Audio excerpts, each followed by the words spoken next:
ಆಸ್ಟ್ರೇಲಿಯಾದ Melbourne ಸಿಟಿಯಲ್ಲಿರುವಂತಹ San Andrews ಅನ್ನುವಂಥವನ್ಗೆ ಒಂದು ATM glitch ಸಿಕ್ಬಿಡುತ್ತೆ. ನೋಡ್ತಿದ್ದಂಗೆ ಈ ವ್ಯಕ್ತಿ ರಾತ್ರಿ ಕೋಟ್ಯಾಧೀಶರಾಗೋಗ್ತಾನೆ. 2011 ಅಲ್ಲಿ ನಡೆದಿರುವಂತಹ ಸ್ಟೋರಿ ಇದು. ಸಖತ್ ಇಂಟ್ರೆಸ್ಟಿಂಗ್ ಆಗಿದೆ. ಅವನು ಒಬ್ಬ ಸಾಮಾನ್ಯ ಮಿಡಲ್ ಕ್ಲಾಸ್ ಹುಡುಗ, ಬಾರ್ನಲ್ಲಿ ಬಾರ್ ಅಟೆಂಡರ್ ಆಗಿ ಕೆಲಸ ಮಾಡ್ತಿರ್ತಾನೆ. ಮಿಡಲ್ ಕ್ಲಾಸ್ ಹುಡುಗ, ಪೇರೆಂಟ್ಸ್ ಇಂದ ದೂರ ಇದ್ದಾನೆ. ಡೈಲಿ ಏನ್ ದುಡಿತಾನೋ ಅದರಲ್ಲೇ ಅವನ ಜೀವನ ನಡಿಬೇಕು. ಸೊ ಹೀಗೆ ನಡಿಬೇಕಾದ್ರೆ ಏನಾಗುತ್ತೆ, ಈ ಡ್ಯಾನ್ಗೆ ಬಾರ್ನಲ್ಲಿ ಒಂದು ಹುಡುಗಿ ಪರಿಚಯ ಆಗುತ್ತೆ, ಫ್ರೆಂಡ್ಸ್ ಆಗ್ತಾರೆ. ಹಾಗೆ ಆಗ್ತಾ ಗರ್ಲ್ ಫ್ರೆಂಡು ಇವನು ಅವಳನ್ನ ಲವ್ ಮಾಡೋದಕ್ಕೆ ಶುರು ಮಾಡ್ತಾನೆ.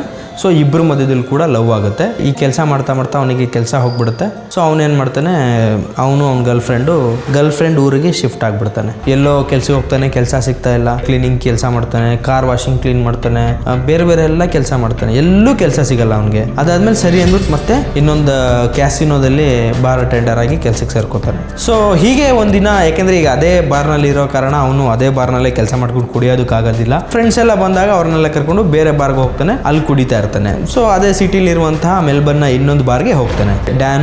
ಡ್ಯಾನ್ ಜೊತೆ ಅವಳ ಗರ್ಲ್ ಫ್ರೆಂಡು ಮತ್ತೆ ಒಂದಿಬ್ರು ಫ್ರೆಂಡ್ಸು. ಇದರಲ್ಲಿ ಮಾರ್ಕ್ ಅನ್ನೋನು ತುಂಬಾ ಇಂಪಾರ್ಟೆಂಟು. ಈ ಮಾರ್ಕ್ ಅನ್ನೋನ ನೆನಪಲ್ಲಿ ಇಟ್ಕೊಂಡಿರಿ, ಆಮೇಲೆ ಹೇಳ್ತೀನಿ. ಸೊ ಇವ್ರು ಒಂದು 4-5 ಜನ ಚೆನ್ನಾಗಿ ಕುಡಿತಾರೆ, ಪಾರ್ಟಿ ಗಿಟಿ ಎಲ್ಲ ಮಾಡ್ತಾರೆ. ಇನ್ನೊಂದು ಮಾರ್ಕ್ ಏನ್ ಮಾಡ್ತಾನೆ, ಆ ಮಾರ್ಕು ಮತ್ತೆ ಅವ್ರಿಗೆ ಏನೋ ಬೇರೆ ಕೆಲಸ ಇರುತ್ತೆ ಅಂತ ಅವ್ರು ಬೇಗ ಹೋಗ್ಬಿಡ್ತಾರೆ. ಸೊ ಇವಾಗ ಯಾರು ಮಿಕ್ಕಿದ್ದು, ಡ್ಯಾನ್ ಮತ್ತೆ ಅವಳ ಗರ್ಲ್ ಫ್ರೆಂಡು. ಸೊ ಈಗ ಬಿಲ್ ನೋಡ್ತಾನೆ, ಬಿಲ್ ಬರುತ್ತೆ $200 ಆಗ್ಬಿಟ್ಟಿದೆ. ಏನಪ್ಪ ಇದು ಇಷ್ಟೊಂದು ದುಡ್ಡು ಆಗ್ಬಿಟ್ಟಿದೆಯಲ್ಲ ಅಂತ ಇವನಿಗೆ ಒಳಗಡೆನೆ ಭಯ ಶುರು ಆಗುತ್ತೆ. ನನ್ನ ಹತ್ರ ದುಡ್ಡು, ಯಾಕಂದ್ರೆ ಅವ್ನಿಗೆ ಗೊತ್ತು ನನ್ನ ಹತ್ರ ದುಡ್ಡಿಲ್ಲ, ನಾನು ಇವಾಗ ಏನು ಮಾಡೋಕ್ಕಾಗೋದಿಲ್ಲ ಅಂತ. ಸೊ ಅವನೇನು ಮಾಡ್ತಾನೆ, ಸರಿ ನೀನು ಇಲ್ಲೇ ಕೂತ್ಕೊಂಡಿರು, ನಾನು ATMಗೆ ಹೋಗಿ ದುಡ್ಡನ್ನ ವಿಡ್ರಾ ಮಾಡ್ಕೊ ಬರ್ತೀನಿ ಅಂತ ಹೇಳ್ತಾನೆ. ಸರಿ ಹಂಗಂತ ಹೇಳ್ದವನು ಸುಮಾರು 12 ಗಂಟೆ 12:30 ಆಗಿರುತ್ತೆ ಇವ್ರು ಪಾರ್ಟಿ ಗೀಟಿ ಎಲ್ಲ ಮಾಡಿ ಮುಗಿಸೋ ಅಷ್ಟರಲ್ಲಿ. ಸೊ ಡ್ಯಾನ್ ಏನು ಮಾಡ್ತಾನೆ, ATMಗೆ ಹೋಗ್ತಾನೆ. ATM ಅಲ್ಲಿ ಕ್ರೆಡಿಟ್ ಕಾರ್ಡ್ ಇರುತ್ತೆ, ಜೊತೆಗೆ ಒಂದು ಸೇವಿಂಗ್ಸ್ ಅಕೌಂಟ್ ಇರ್ತಾನೆ. ಸೇವಿಂಗ್ಸ್ ಅಕೌಂಟಲ್ಲಿ ನೋಡ್ತಾನೆ ದುಡ್ಡಿಲ್ಲ, -$5 ಇದೆ. ಸರಿ ಅಂತ ಕ್ರೆಡಿಟ್ ಕಾರ್ಡಲ್ಲಿ ನೋಡೋಣ ಅಂತ ಹೇಳ್ಬಿಟ್ಟು ಕ್ರೆಡಿಟ್ ಕಾರ್ಡ್ ನೋಡ್ತಾನೆ. ಕ್ರೆಡಿಟ್ ಕಾರ್ಡಲ್ಲಿ ಅವ್ನಿಗೆ ಇದ್ದಿದ್ದಂಥದ್ದು $200 ಅವ್ನಿಗಿದ್ದು. ಅದರಲ್ಲಿ ಆಲ್ರೆಡಿ $195 ಖರ್ಚು ಮಾಡಿಬಿಟ್ಟಿದ್ದಾನೆ. ಇಲ್ಲಿ ಬಿಲ್ಲು ಕೂಡ $200 $200 ಆಗಿದೆ. ಸರಿ ಆಯಿತು, ನೋಡೋಣ ಒಂದ್ಸಲ ಟ್ರೈ ಮಾಡೋಣ ಅಂದ್ಬಿಟ್ಟು ಕ್ರೆಡಿಟ್ ಕಾರ್ಡ್ ಹಾಕ್ತಾನೆ. ಕ್ರೆಡಿಟ್ ಕಾರ್ಡಲ್ಲಿ ಆಲ್ರೆಡಿ -$195 ತೋರಿಸ್ತಾ ಇದೆ. ಬಟ್ ಆದರೂ ಟ್ರೈ ಮಾಡೋಣ ಅಂದ್ಬಿಟ್ಟು $195 ಅಂತ ಹೇಳ್ಬಿಟ್ಟು ಎಂಟರ್ ಕೊಡ್ತಾನೆ ಸೇವಿಂಗ್ಸ್ ಅಕೌಂಟಿಗೆ ಟ್ರಾನ್ಸ್ಫರ್ ಮಾಡೋದಕ್ಕೆ. ನೋ ಯೂಸ್, ಏನು ಬರಲ್ಲ. ಆ್ಯಸ್ ಯೂಶುವಲ್ ಟ್ರಾನ್ಸಾಕ್ಷನ್ಸ್ ಡಿಕ್ಲೈನ್ಡ್ ಅಂತ ಬರುತ್ತೆ ಬಿಕಾಸ್ ಆಫ್ ಇನ್ಸಫಿಷಿಯೆಂಟ್ ಫಂಡ್ಗೆ. ಸೇವಿಂಗ್ಸ್ ಅಕೌಂಟ್ಗೆ ಹಾಕ್ತಾನೆ. -$5 ಇದ್ದಿದ್ದು ಇವ್ನು ಕ್ರೆಡಿಟ್ ಕಾರ್ಡಿಂದ ಸ್ವೈಪ್ ಮಾಡ್ದಲ್ವಾ, ಆ $200 ಬಂದು ATMಲ್ಲಿ ಬಿದ್ದಿದೆ. ಅಲ್ಲಿ ನೋಡಿದ್ರೆ ಟ್ರಾನ್ಸಾಕ್ಷನ್ ಡಿಕ್ಲೈನ್ಡ್ ಅಂತ ಬಂತು. ಇವಾಗ ನೋಡಿದ್ರೆ ಇದರಲ್ಲಿ ದುಡ್ಡು ಬಂದಿದೆಯಲ್ಲ ಅಂತ ವಿಡ್ರಾ ಮಾಡ್ತಾನೆ. ಸೀದಾ ಹೋಗ್ತಾನೆ, ವಿಡ್ರಾ ಮಾಡಿಬಿಟ್ಟು ಬಾರ್ಗೆ ಹೋಗಿ ಅವಳ ಗರ್ಲ್ ಫ್ರೆಂಡ್ ಮಾತಾಡ್ಬಿಟ್ಟು $200 ಕ್ಲಿಯರ್ ಮಾಡಿಬಿಟ್ಟು ಇವನು ಮನೆಗೆ ಬಂದುಬಿಡ್ತಾನೆ. ಮನೆಗೆ ಬಂದ್ಮೇಲೆ ಅವ್ನಿಗೆ ನಿದ್ದೆ ಬರಲ್ಲ. ಅಲ್ಲ ಗುರು, ಇದೇನು ಇದು, ನಿಜವಾಗ್ಲೂ ನಾನೇನು ಕನ್ಸಿಗೆನ್ಸ್ ಬಿತ್ತಾ ಅಥವಾ ನಿಜವಾಗ್ಲೂ ಹಿಂಗೆ ಆಯ್ತಾ, ಏನಿದು ಒಂದು ಅರ್ಥ ಆಗಲ್ಲ ಅವ್ನಿಗೆ. ಗ್ಲಿಚ್ ಏನಂತಾನೆ ಗೊತ್ತಾಗಲ್ಲ ಅದು. ಸರಿ ಅಂದ್ಬಿಟ್ಟು ಇನ್ನೊಂದ್ಸಲ ಟ್ರೈ ಮಾಡೋಣ ಅಂತ ಮತ್ತೆ ಹೋಗ್ತಾನೆ ATMಗೆ ಹೋಗಿ $200 ಅಂತಾನೆ ಸೇಮ್ ರಿಸಲ್ಟ್. ಟ್ರಾನ್ಸಾಕ್ಷನ್ ಡಿಕ್ಲೈನ್ಡ್ ಅಂತ ಬರುತ್ತೆ, ನೋಡಿದ್ರೆ $200 ಕ್ರೆಡಿಟ್ ಆಗಿದೆ. ಶಾಕ್ ಆಗೋಗ್ತಾನೆ, ಏನಪ್ಪ ಇದು ಅಂತ ಹೇಳ್ಬಿಟ್ಟು ಮತ್ತೆ ಹಂಗೆ ನೋಡ್ತಾನೆ. ಹಂಗೆ ಮಾಡಿ ಹತ್ತಿರ $1,000 ಡ್ರಾ ಮಾಡ್ಕೊಬಿಡ್ತಾನೆ. ಎಷ್ಟೊತ್ತಿವರೆಗೂ ಆಲ್ಮೋಸ್ಟ್ ಒಂದು 2-3 ಗಂಟೆವರೆಗೂ ಮಾಡಿಬಿಟ್ಟು ಆಮೇಲೆ ನೋಡ್ತಾನೆ. ಆಮೇಲೆ ಬರಲ್ಲ. ಆಮೇಲೆ ಅದಾದ್ಮೇಲೆ ಮತ್ತೆ ಬರಲ್ಲ ಅವನಿಗೆ, ಮತ್ತೆ ಯಾವುದೇ ಟ್ರಾನ್ಸಾಕ್ಷನ್ ಸಕ್ಸಸ್ಫುಲ್ ಆಗಲ್ಲ. ಸರಿ ಅಂತ ಮನೆಗೆ ಹೋಗ್ತಾನೆ, ಮಲ್ಕೊಬಿಡ್ತಾನೆ. ಬೆಳಗ್ಗೆ ಎಚ್ಚರ ಆಗುತ್ತೆ. ಎಚ್ಚರ ಆದ ನೋಡಿದಾಗ ಡ್ಯಾನ್ಗೆ ತಲೆ ಶಾಕ್ ಕೊಡ್ದಂಗೆ ಆಗ್ಬಿಡುತ್ತೆ. ಏನಿದು ನಿಜವಾಗ್ಲೂ ಏನಾದ್ರು ಕನ್ಸ್ ನೋಡ್ಬಿಟ್ನಾ ಇಲ್ಲ ನಿಜಾನ ಇದು ಏನು ಅಂತ. ಸೊ ಆಮೇಲೆ ಇಲ್ಲ ಅಂದ್ಬಿಟ್ಟು ಬೆಡ್ ಪಕ್ಕದಲ್ಲಿ ನೋಡ್ತಾನೆ. ಅವ್ನ ಬ್ಯಾಗಲ್ಲಿ ಓಪನ್ ಮಾಡಿದ್ರೆ ಫುಲ್ $100 ದುಡ್ಡು ಹಂಗೆ ಇಟ್ಟಿದ್ದಾನೆ.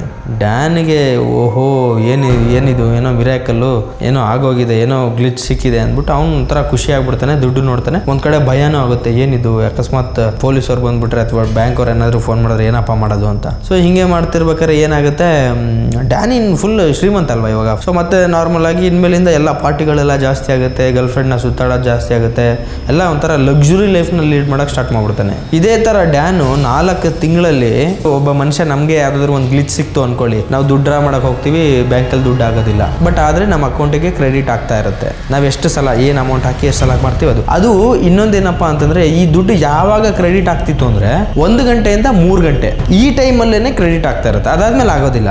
ಸರಿ ಡ್ಯಾನಿಗೆ ತಲೆ ಕೆಟ್ಟೋಗುತ್ತೆ, ಏನ್ ಮಾಡೋದನ್ನ ಗೊತ್ತಾಗೋದಿಲ್ಲ. ಸೆಂಟ್ರಲ್ಲಿ ಬ್ಯಾಂಕ್ಗೆ ಹೋಗ್ತಾನೆ, ಅವ್ನು ಕ್ರೆಡಿಟ್ ಕಾರ್ಡ್ ಹಿಸ್ಟ್ರಿ ನೋಡ್ತಾನೆ, ಇಲ್ಲ -$200. ಸರಿ ಬ್ಯಾಂಕ್ಗೆ ಹೋಗಿ ಕ್ರೆಡಿಟ್ ಕಾರ್ಡ್ ಏನಿದೆ ಅದು ಕ್ಲಿಯರ್ ಮಾಡ್ಬಿಡ್ತಾನೆ. ಸ್ಟೇಟ್ಮೆಂಟ್ಸ್ ಎಲ್ಲ ನೋಡ್ತಾನೆ, ಅದರಲ್ಲೂ ಏನು ಬರ್ತಾ ಇಲ್ಲ. ಆಮೇಲೆ ಯಾರು ಇವನಿಗೆ ಫೋನು ಮಾಡ್ತಾ ಇಲ್ಲ, ಏನು ಮಾಡ್ತಿಲ್ಲ, ಯಾವ ಮೆಸೇಜು ಬರ್ತಿಲ್ಲ. ಇದೇನಪ್ಪ ಇದು ಅಂದ್ಬಿಟ್ಟು ಅವನು ಸುಮ್ಮನೆ ಆಗ್ಬಿಡ್ತಾನೆ. ಸೊ ಇವಾಗ ಏನಾಯ್ತಪ್ಪ ಅಂತಂದ್ರೆ ಪಾರ್ಟಿನಲ್ಲಿ ಎಲ್ಲ ಕೂತಿದ್ದಾರೆ.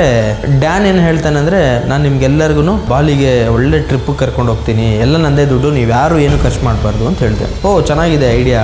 ಬಟ್ ಇವರೆಲ್ಲ ನಗ್ತಾರೆ, ಅಲ್ಲ ಕಣ ನೀನು ಮಾಡ್ತಿರೋದು ಬಾರ್ ಅಟೆಂಡರ್ ಕೆಲಸ, ಬಟ್ ನೀನು ನಮ್ಮನ್ನೆಲ್ಲ ಟ್ರಿಪ್ ಕರ್ಕೊಂಡು ಹೋಗ್ತೀಯ ಅಂತ.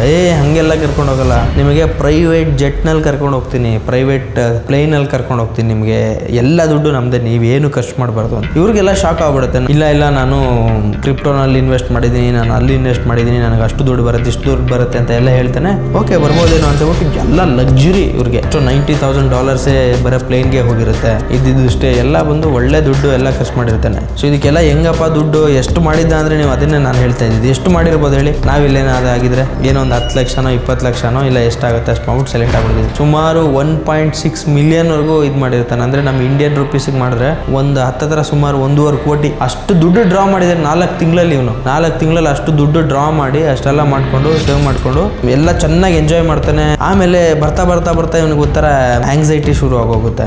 ನೈಟ್ ಯಾರಾದರೂ ಪೊಲೀಸರು ಬಂದ್ಬಿಟ್ರೆ, ನನ್ನನ್ನು ಅರೆಸ್ಟ್ ಮಾಡಿಬಿಟ್ರೆ, ಅಥವಾ ಬ್ಯಾಂಕಿಂದ ಫೋನ್ ಮಾಡಿಬಿಟ್ರೆ ನನಗೆ ನೈಟ್ ಎಲ್ಲ ನಿದ್ದೆ ಬರ್ತಾ ಇರಲ್ಲ. ಸುಮ್ಮನೆ ಯಾರೋ ಪಕ್ಕದ ಮನೇಲಿ ನಾಕ್ ಮಾಡಿದ್ರೆ ಇವನ ಮನೇನೇ ನಾಕ್ ಮಾಡಿದ್ರು ಅನ್ನೋ ಥರ. ಫೋನ್ಗೆ ಏನಾದರೂ ನೋಟಿಫಿಕೇಶನ್ ಬಂತು ಅಂದರೆ ಸಾಕು ಭಯ ಬೀಳ್ತಿದ್ದ. ಫೋನ್ ಬಂದರೆ ಯಾರೋ ಪೊಲೀಸರು ಮಾಡ್ತಿದ್ದಾರೆ. ಸೊ ಇದೇ ಥರ 4 ವರ್ಷ ಕಳೆದೋಗುತ್ತೆ. ನೆಮ್ಮದಿ ಇಲ್ಲ.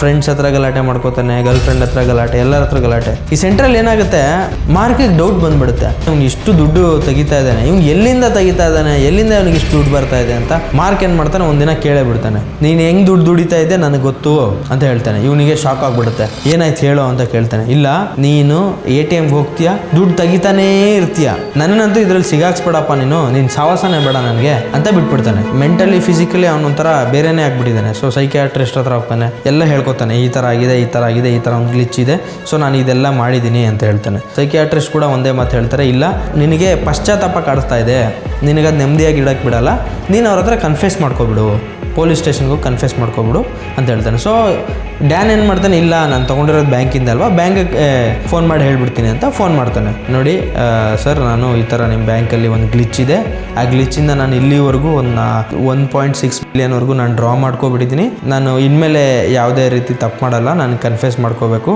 ಸೊ ನೀವೇನು ಆ್ಯಕ್ಷನ್ ತೊಗೊಂಡಿದ್ರೆ ಅದು ನಿಮಗೆ ಬಿಟ್ಟಿದ್ದು, ನನಗೇನಾದರೂ ಮಾಡಿ ನೀವು ಅಂತ ಹೇಳ್ತಾನೆ. ಬ್ಯಾಂಕವ್ರು ನಕ್ಬಿಡ್ತಾರೆ, ಆ ಥರ ಎಲ್ಲ ಆಗೋದಕ್ಕೆ ಚಾನ್ಸೇ ಇಲ್ಲ, ನೀವೇನೋ ಇದು ಮಾಡ್ತಾ ಇದ್ದೀರಾ ಅದಕ್ಕೆ ಹೇಗೆ ಅಂತ ತಲೆನೇ ಕೆಡ್ಸ್ಕೊಳೋದಿಲ್ಲ ಅವರು. ಮತ್ತೆ ಹಿಂಗೆ ಮಾಡ್ತಾ ಮಾಡ್ತಾ 4 ವರ್ಷ ಕಳೆದೋಗುತ್ತೆ. ಯಾರು ಇವನಿಗೆ ಫೋನ್ ಮಾಡ್ತಾ ಇಲ್ಲ, ಏನೂ ಇಲ್ಲ. ಸೊ ಯಾವಾಗ ಬ್ಯಾಂಕವ್ರು ಕೇರ್ ಮಾಡಲಿಲ್ಲ, ಅವಾಗ ಏನು ಮಾಡ್ತಾನೆ ಇವನು, ಒಂದು ಟಿವಿನಲ್ಲಿ ಇಂಟರ್ವ್ಯೂ ಕೊಟ್ಬಿಟ್ಟು ಪಾಡ್ಕಾಸ್ಟ್ ಮಾಡಿ ಅವ್ರಿಗೆ ಹೇಳ್ಬಿಡೋಣ ನಾನು ಅಂತ ಅಲ್ಲೂ ಹೋಗಿ ಕೂತ್ಕೋತಾನೆ, ಇಂಟರ್ವ್ಯೂ ಕೊಡ್ತಾನೆ. ಆ ಇಂಟರ್ವ್ಯೂನ ಹೇಳ್ತಾನೆ, ನೋಡಿ ನಾನು ಈ ಥರ ಒಂದು ಗ್ಲಿಚ್ ಬಂದಿತ್ತು, ನಾನು ಇಷ್ಟು ದುಡ್ಡು ಫಸ್ಟ್ ಡ್ರಾ ಮಾಡಿದೆ, ಅದು ಕ್ಯಾನ್ಸಲ್ ಆಯಿತು, ಡಿಕ್ಲೈನ್ ಅಂತ ತೋರಿಸ್ತು, ಆಮೇಲೆ ನೋಡಿದ್ರೆ ನನ್ನ ಬ್ಯಾಂಕ್ ಅಕೌಂಟಲ್ಲಿ ಬಂತು. ಸೊ ಹಿಂಗೆ ನಾನು 4 ತಿಂಗಳಲ್ಲಿ 1.6 ಮಿಲಿಯನ್ ಆಗಿದೆ, 4 ವರ್ಷ ಆದ್ರೂ ನನ್ನ ಯಾರು ಕೇಳ್ತಿಲ್ಲ, ನನಗೆ ನೆಮ್ಮದಿಯಾಗಿರಕ್ಕಾಗ್ತಿಲ್ಲ ಅಂತ ಎಲ್ಲ ಹೇಳ್ಕೊತಾನೆ. ಟಿವಿ ಅವರು ಏನು ತಲೆ ಕೆಡ್ಸ್ಕೊಳೋದಿಲ್ಲ. ಚಾನಲ್ನ MD ಏನ್ ಮಾಡ್ತಾನೆ, ಸರಿ, ಯಾಕಂದ್ರೆ ಇನ್ಫ್ಲೂಯೆನ್ಷಿಯಲ್ ವ್ಯಕ್ತಿ. ಈಗ ಯಾರೋ ಒಬ್ಬ ನಾರ್ಮಲ್ ವ್ಯಕ್ತಿ ಇಂಟರ್ವ್ಯೂನಲ್ಲಿ ಏನಾದರೂ ಹೇಳ್ಬೋದು, ನಾನು ಅಷ್ಟು ಕೋಟಿ ಹೊಡಿಯ, ನಾನು ಇಷ್ಟು ಕೋಟಿ ಹೊಡಿಯ, ನನ್ನ ಹತ್ರ ಅಷ್ಟು ದುಡ್ಡಿದೆ, ಇಷ್ಟು ದುಡ್ಡಿದೆ ಅಂತ ಹೇಳ್ಬೋದು. ಒಬ್ಬ ರೆಪ್ಯೂಟೆಡ್ ಪರ್ಸನ್ ಒಂದು ಚಾನಲ್ನ MD ಹೇಳ್ತಿದ್ದಾರೆ ಅಂದ್ರೆ, ಸೊ ಯಾವಾಗ ಚಾನಲ್ನ MD ಹೇಳಿದ್ರು ಸರಿ ಆಯ್ತು ಅಂದ್ಬಿಟ್ಟು ಡ್ಯಾನ್ನ ಕರ್ಕೊಂಡು ಹೋಗ್ತಾರೆ, ವಿಚಾರಣೆ ಮಾಡ್ತಾರೆ, ಅವನ್ನೆಲ್ಲ ಹೇಳ್ತಾನೆ. ಬಟ್ ಆದರೆ ಯಾವ ಕ್ಲೂನು ಇಲ್ಲ. ಸರಿ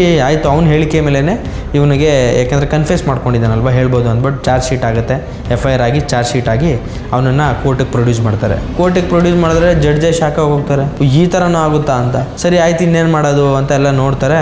ಬ್ಯಾಂಕ್ ಅವ್ರನ್ನ ಕೇಳಿದ್ರೆ, ಹೌದು 1.6 ಬಿಲಿಯನ್ ನಮ್ಮದು ಮೈನಸಲ್ಲಿದೆ ಅಂತ. ಸರಿ ಇನ್ನೇನು ಮಾಡೋಕ್ಕಾಗುತ್ತೆ, ಅವನೇ ಬಂದಿದ್ದಾನೆ, ಎಲ್ಲ ಖರ್ಚು ಮಾಡಿದ್ದೇನೆ ಸ್ವಾಮಿ, ನನ್ನ ಹತ್ರ ಏನು ದುಡ್ಡು ಇಲ್ಲ, ನಾನು ಈ ಥರ ತಪ್ಪು ನನಗೆ ಇರೋಕ್ಕಾಗ್ತಿಲ್ಲ, ಸೊ ನಾನೇ ಬಂದು ಸರೆಂಡರ್ ಆಗ್ತಾ ಇದ್ದೀನಿ ನೋಡಿ ಅಂತ. ಸರಿ ಆಯಿತು ಅಂದ್ಬಿಟ್ಟು ಜಡ್ಜು ಓಕೆ ಕನ್ಫೆಸ್ ಮಾಡಿದ್ದೇನೆ, ನಿಮ್ಗೇನು ಜಾಸ್ತಿ ನಾವು ಶಿಕ್ಷೆ ಕೊಡೋಕ್ಕಾಗುತ್ತೆ ಅಂತ 1 ವರ್ಷ ಶಿಕ್ಷೆನ ಕೊಡ್ತಾರೆ. 1 ವರ್ಷ ಶಿಕ್ಷೆನ ಕೊಟ್ಮೇಲೆ ಡ್ಯಾನ್ ಆಚೆ ಬರ್ತಾನೆ. ಸೊ ಈಗ ಕ್ವಶನ್ ಹುಟ್ಟೋದೇನಪ್ಪ ಅಂತಂದ್ರೆ, ಡ್ಯಾನಿಗೆ ಇವಾಗ ನೆಮ್ಮದಿ ಸಿಕ್ಕಿದೆ, ಅಷ್ಟು ದುಡ್ಡಿನ ಒಡೆಯ ಅವ್ನು ಎಲ್ಲ ತರನೂ ನೋಡ್ಬಿಟ್ಟಿದ್ದಾನೆ. ಒಬ್ಬ ಸಾಮಾನ್ಯ ಮಿಡಲ್ ಕ್ಲಾಸ್ ಬಾರ್ ಟೆಂಡರ್ ಆಗಿದ್ದವನು ಇಂಥ ಲಕ್ಸುರಿ ಲ್ಯಾವಿಶ್ ಲೈಫ್ ನೋಡಿದ್ನಲ್ವಾ. ಸೊ ನಾನು ನಿಮಗೆ ಕೇಳೋ ಪ್ರಶ್ನೆ ಏನಪ್ಪಾ ಅಂದ್ರೆ ನೀವಾಗಿದ್ರೆ ಏನ್ ಮಾಡ್ತಾ ಇದ್ರಿ? ನೀವು ಅಲ್ಲೇ ಇರ್ತಾ ಇದ್ರಾ, ಅಥವಾ ನೀವು ದೇಶ ಗೀಶ ಬಿಟ್ಟು ಹೋಗ್ತಿದ್ರಾ? ಅಷ್ಟು ದುಡ್ಡನ್ನು ತಗೊಂಡು ಏನ್ ಮಾಡ್ತಿದ್ರಿ ಅಂತ ಕಮೆಂಟ್ ಮಾಡಿ. ಮತ್ತೊಂದು ವಿಡಿಯೋದಲ್ಲಿ ಸಿಗ್ತೀನಿ. ನಮಸ್ಕಾರ.